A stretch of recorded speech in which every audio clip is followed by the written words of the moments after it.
सत्संग प्रेमी सज्जनों, माताएं व बहनें, साधु कबीर साहब जी ने कहा है, अब तो अमर पद पाया है, अब तो अमर पद पाया है। दुख नहीं दर्द काल नहीं व्यापे, आनंद मंगल गाया है। मूल बीज बिन वृक्ष विराजे, सतगुरु अलग लखाया है। कोटि भानु छवि भया उजियारा, हंस सरोवर पाया। कहें कभी सुनोवे साधु, आवागमन मिटाया है। एक छोटे से पद के अंदर सदगुरु कबीर साहब जी ने पूरा सार भर दिया है। साहब कहते हैं, अब तो अमर पद पाया है, अब तो अमर पद पाया है। अमर पद उसे कहते हैं जो कबीर अमर है, जो सदा एक रस रहे, जो बने नहीं और जो मिटे नहीं, उसको अमर पद कहते हैं।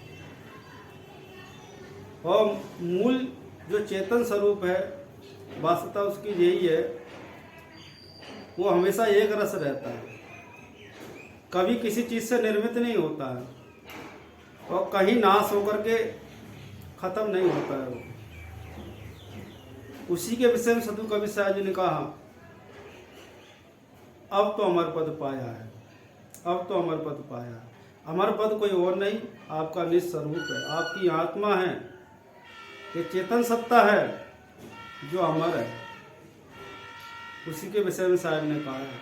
और वास्तव में जब अमर पद का जिसे बोध हो जाता है, उसका जिसे अनुभूति हो जाती है और जिसे उसमें रमना आ जाता है, जो उसको जान करके हर क्षण संतुष्ट रहता है, उसी में तृप्त रहता है, उसके अलावा जो कुछ नहीं चाहता है, तो वास्तव में आप समझ लीजिए कि उसने अमर पद पा गया।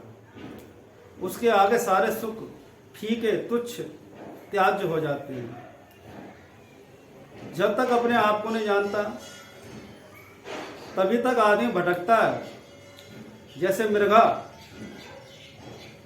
की नाभि में ही कस्तूरी होती है, उसको जाने बिना जंगल भर में भटकता रहता है।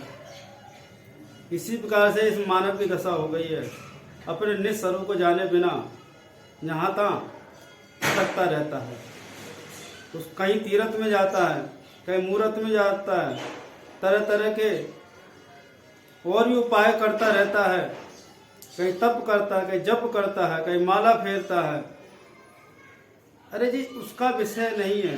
ठीक है, ये पहले शुरू में ठीक है, बाकी जीवन भर इसी में पड़े रहें तो ये ठीक नहीं है, ये घाटे का व्यापार है। आगे भी बढ़े, आगे अपने निज स्वरूप को जाने, क्योंकि जिसको जानने के बाद कुछ करना बाकी नहीं रह जाएगा।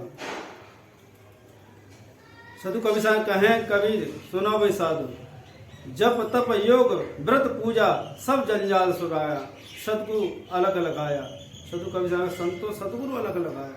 जप तप योग व्रत पूजा सब जंजाल छुड़ाया। ये तभी तक आदमी इनमें लगा रहता है जब तक निज स्वरूप का बोध नहीं होता। तो सदगुरु की जब शरण में जाता है, जब निज स्वरूप की पहचान होती है, तो ये सब छूट जाते हैं, उसे कुछ करना बाकी नहीं रह जाता, सिर्फ अपन को समझ करके उसमें रमा जाता है। तो वही साहब ने कहा कि अब तो अमर पद पाया है, अब तो अमर पद पाया है। जब अमर पद पा गया, तब हमारी स्थिति क्या हो गई? अब दुख नहीं दर्द काल नहीं व्यापे, आनंद मंगल गाया है। अब ना तो अब कोई जीवन में कोई दुख रह गया है, ना कोई दर्द रह गया है, क्योंकि जब तक शरीर है, कुछ प्रारब्ध का भोग है, तब तक शरीर रोग व्याधि हो सकती है। तो ज्ञानी पुरुष इसमें विचलित नहीं होते हैं, क्योंकि ये शरीर का धर्म है, परिवर्तन होना, रोग व्याधि आना। ये समझ लो जो मिट्टी का खिलौना है, इसमें टूट फूट होती रहेगी, हारी बीमारी होती रहेगी, मगर ज्ञानी पुरुष इसको लेकर के विचलित नहीं होता। मगर जो वास्तव में हमारा निज स्वरूप है उसमें कुछ नहीं बिगड़ता है, वो सदा एक रस रहता है, उसमें टूट फूट नहीं होती, उसमें कोई पीड़ा नहीं होती है। जो कुछ हो रहा है इस शरीर के अंदर हो रहा है, इसलिए ज्ञानी पुरुष इस शरीर को अपना स्वरूप नहीं मानते। ये प्रकृति का कार्य है और जो तो निरंतर नाश हो ही रहा है और एक दिन जो नाश होकर के मिट्टी में मिल जाएगा। मगर इसका मिल जाने से मेरा मिलना नहीं है, मैं तो इससे पहले ही अलग हूँ। जैसे घर में रहने वाला आदमी घर से अलग होता है, इसी प्रकार से इस शरीर में रहने वाली आत्मा इस शरीर से बिल्कुल अलग रहती है, अलग है। शरीर छूट जाए तो उसे कोई तकलीफ नहीं है, क्योंकि वो तो रात दिन इसी की साधना कर रहा है। उसने इस शरीर में रहते रहते अपने स्वरूप की पहचान कर ली है और शरीर से पहले ही, शरीर छूटने से पहले ही उसने अपने को अलग कर लिया विचार के द्वारा। तो इसलिए उसे कोई तकलीफ नहीं होती है। और जो स्वरूप बोध होने पर जब वाली स्थिति आ जाती है, दुख ना दर्द, अब ना कोई दुख है ना कोई दर्द है। काल ने व्यापे, जो काल का जो भय लगा रहता था दिन रात, काल से मैं हमेशा भयभीत रहता था, वो भी खत्म हो गया। क्योंकि काल मुझे नहीं मार सकता, काल इस शरीर को नष्ट कर सकता है पर मुझे नहीं कर सकता।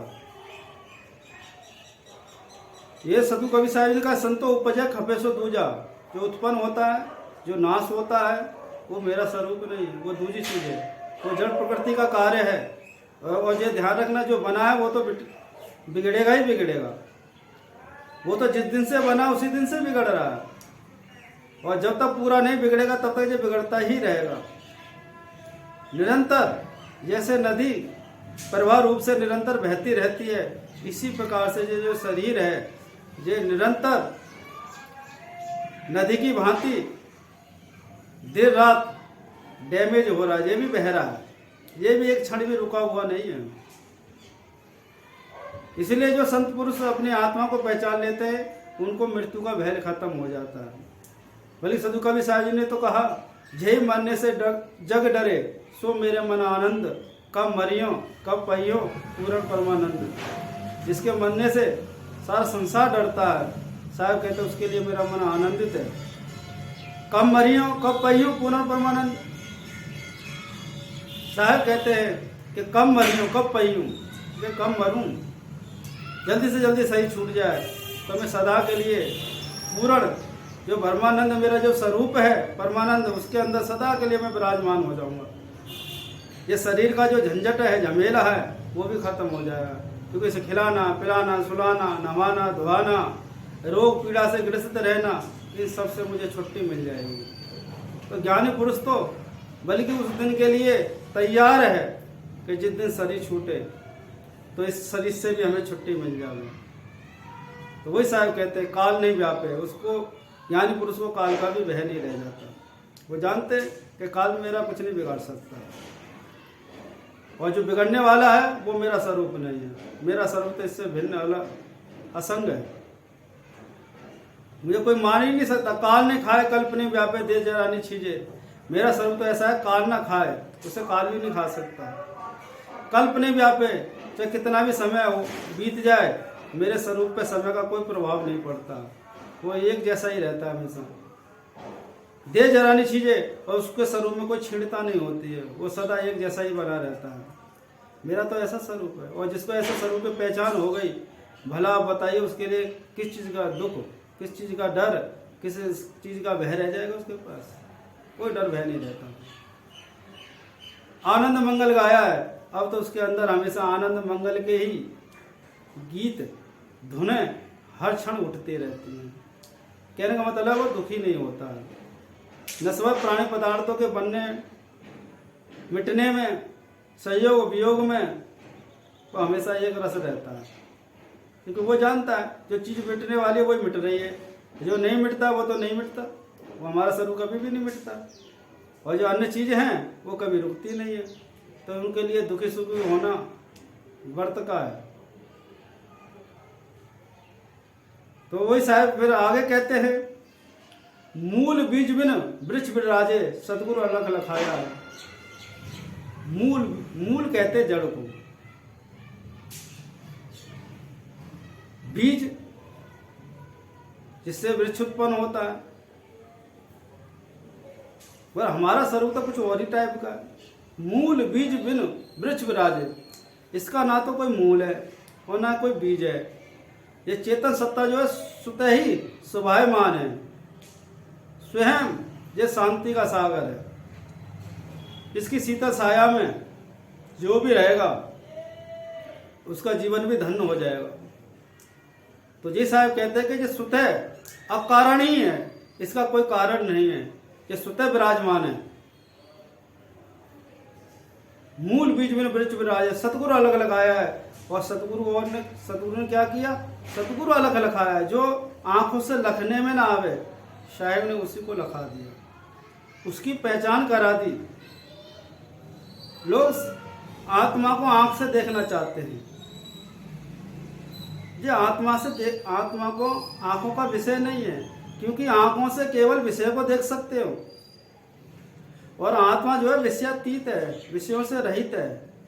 उनको इसे आंखों से नहीं देखा जा सकता, बल्कि आंखों के माध्यम से वो देखता है। आंखों से कैसे देख सकती है? आंख से तो बहुत ही चीज दिखाई नहीं देती, जड़ वस्तुएं दिखाई नहीं देती, आंखों से हवा दिखाई नहीं देती। मगर हवा जब शरीर पर लगती है तो महसूस तो होती है। कोई कहेगा कि हवा नहीं है, हवा है। फूल में खुशबू होती है, मगर आंखों से दिखाई नहीं देती। जब नाक में जब सुगंधी जा रही है तो हम खुशबू को महसूस करते हैं। हम ये कह सकते हैं कि खुशबू नहीं है, क्योंकि दिखाई नहीं दे रही है। तो ये नहीं है कि आंखों से हम सब चीज़ों को नहीं देख सकते। आंखों से केवल आंखों का विषय देखा जा सकता है। हमारे पास 5 ज्ञान इंद्रियां हैं। 5 ज्ञान इंद्रियों का एक दूसरी इंद्रिय ज्ञान नहीं कर सकती है। आंख से केवल रूप देखा जा सकता है, कान से केवल शब्द सुना जा सकता है, नाक से गंध ली जा सकती है। आंख से हम गंध नहीं ले सकते, कान से हम गंध नहीं ले सकते। हर विषय की इंद्रिय अलग अलग है, तो इसलिए इंद्रिय अपने अपने विषय को ग्रहण करती हैं, अन्य को नहीं। तो फिर आत्मा तो इससे भी अलग है, मगर उसका एहसास करा देते सदगुरु, उसको महसूस होता है वो, क्योंकि दृष्टा दृश्य सीधा आप देख सकते हैं। इसको तो जरा सा भी विचार करिए तो आपको सहज में समझ में आ जाएगा। जो दिख रहा है सो दृश्य, और जो देख रहा है सो दृष्टा। यदि आप नहीं है तो इसको देख कौन रहा है, और दृश्य नहीं है तो वो दिख कैसे रहा है? तो दोनों सत्ता बराबर है, निरंतर है, अनादिकाल से है। मगर हमको विश्लेषण करना पड़ेगा, जो दिख है सो दृश्य और जो देख है सो दृष्टा, और दोनों प्रत्यक्ष हैं।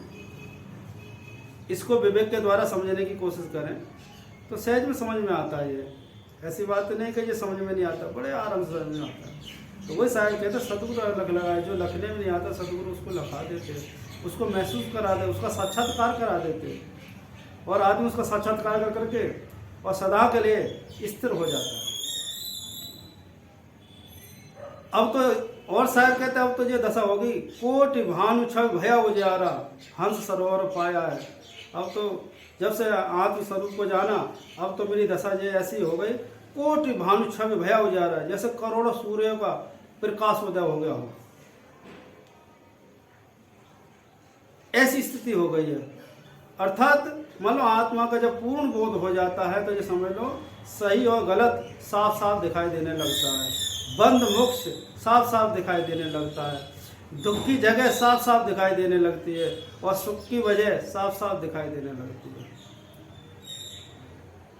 जो कुछ दिखाई देता है वो उसमें उलझना ही दुख का कारण है, और उससे सुलझ जाना, उससे छूट जाना, अपने स्वरूप में ही रमण करना, यही असली सुख है।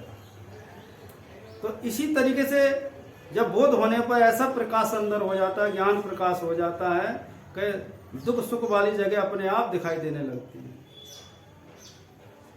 किसी भी व्यक्ति को जब पता चल जाता है कि अग्नि से जल जाते हैं, और जो आदमी जल चुका है वो पुनः उस अग्नि में हाथ नहीं देता है। उसको सदा के लिए ज्ञान हो जाता है कि अग्नि जलाती है, इसीलिए उसमें जानबूझ के कभी हाथ नहीं देता है। इसी प्रकार से जिस संत को अपनी आत्मा का बोध हो जाता है और बाहर के जितने भी प्राणी पदार्थ हैं उनका राग ही हमें दुख देता है, उसमें पढ़ने से ही हमें तकलीफ होती है, ऐसा जान करके वो सदा के लिए उनसे परहेज करे रहते हैं, उसमें मिलते नहीं हैं, उससे दूर ही दूर रहते हैं, इसलिए उनके जीवन में दुख भी नहीं आते। वही साहब कहते कोटि भानु सब भया उजारा और हंस सरोवर पाया। अब तो ये दशा हो गई, हंस सरोवर पा गया। सरोवर उसे कहते हैं तो स्वच्छ झील, जहाँ कोई गंदगी ना हो, एकदम साफ। तो इस हंस कौन है? ये जीव है। इसका मान सरोवर क्या है? इसकी स्वयं आत्मा ही मान सरोवर है। जब उसको जान जाता है तो वो अपने ही मान सरोवर में रमण करता है, अपने ज्ञान की लहरों में जीता है, ज्ञान के मोती चुंगता है, उन्हीं का हार करता है। और जब उनका हार करता है, जब आत्मज्ञान के मोती चुंगता है, अपने आत्मा का ही मनन चिंतन में लगा रहता है, तो उसके आगे सारा संसार फीका फीका हो जाता है, उसमें कोई इंटरेस्ट नहीं रह जाता उसके लिए। तो सदगुरु की कृपा से हंस मान सरोवर पा जाता है और सदा के लिए सारे दुखों से छूट जाता है। कहे कभी सुनो भाई साधु आवागमन मिटाए, सदु कवि साहब अंतिम में कहते हैं, कहें कभी सुनो भाई साधु, हे संतो सुनो। जब से इस तरीके से मैंने जब से जाना और उसमें जब से मैंने रमण करना शुरू किया, अब तो ये स्थिति हो गई कि अब तो आवागमन मिटाया है। अब जीते जी मेरे को साफ साफ महसूस हो रहा है कि अब मेरा आवागमन खत्म हो गया, क्योंकि अब मेरा संसार से लगाव ही नहीं है। जब बाहर किसी चीज़ से अटैचमेंट ही मेरा सब खत्म हो गया, केवल अपने आप में ही मैं रमण करता हूँ। इस स्थिति में वास्तव में हर जीव का, कोई भी इस स्थिति में पहुँचेगा उसका आवागमन छूट जाएगा, पुनः इस संसार में नहीं आना पड़ेगा, इस दुखालय संसार का फिर दोबारा उसे दर्शन नहीं करना पड़ेगा। तो ये सदु कवि साहब जी ने एक छोटे से पद के अंदर बहुत सहार भर दिया है। इसलिए हम भी अपनी आत्मा को समझने का प्रयास करें, क्योंकि यही वक्त है, यही वेला है कि अपने आप को हम समझ सकते हैं। ये जो अवसर निकलने के बाद पुनः ये अवसर जल्दी से हाथ में नहीं आता, इसीलिए जब तक हाथ में है तब तक इसका लाभ लें और साधु गुरु से जुड़ करके अपने आत्मा का कल्याण करें, उद्धार करें। बोले सदगुरु कबीर साहिब की जय।